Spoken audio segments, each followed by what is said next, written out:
Hi, my name's John. I'm a bit of an amateur photographer, and for the last 2 or 3 years, I've been using pretty much my iPhone for almost all my photography. And so when an upgrade comes along, I'm always keen. I've had an iPhone 11 for the last couple of years, and the 13 has some advantages that I thought, okay, I'm going to upgrade. So a week ago, I put in my order the first day that it was available to get an iPhone 13 Pro.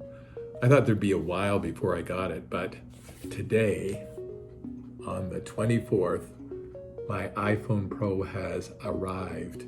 So I'm going to just unbox it and just see what it looks like. Do you want to join me? The iPhone packaging is always so unique and compact and stylish.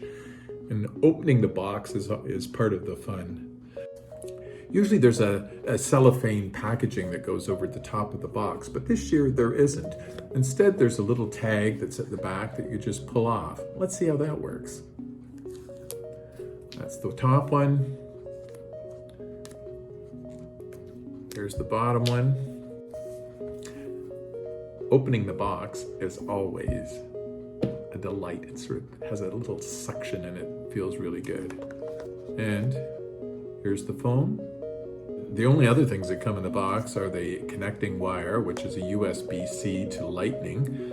It's a bit of a disappointment to me that Apple didn't upgrade their charger point to a USB-C, because my iPad has a USB-C connector and I have a GoPro with USB-C charger cable.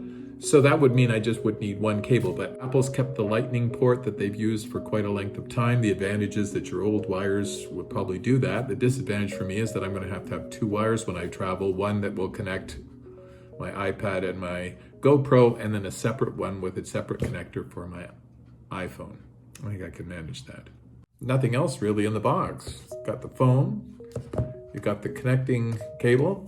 Then in here, the only thing that's really of much use is the little pin that you use to put your SIM card into the phone with. And of course, there's an Apple logo that you could put on somewhere. That's it.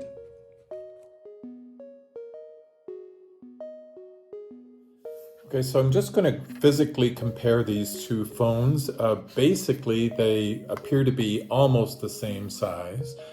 The iPhone 13 is a tiny little bit bigger, and it certainly is thicker. I think that's to accommodate the bigger battery. The other thing that you'll notice is that on the, let's see if I can turn these the same way.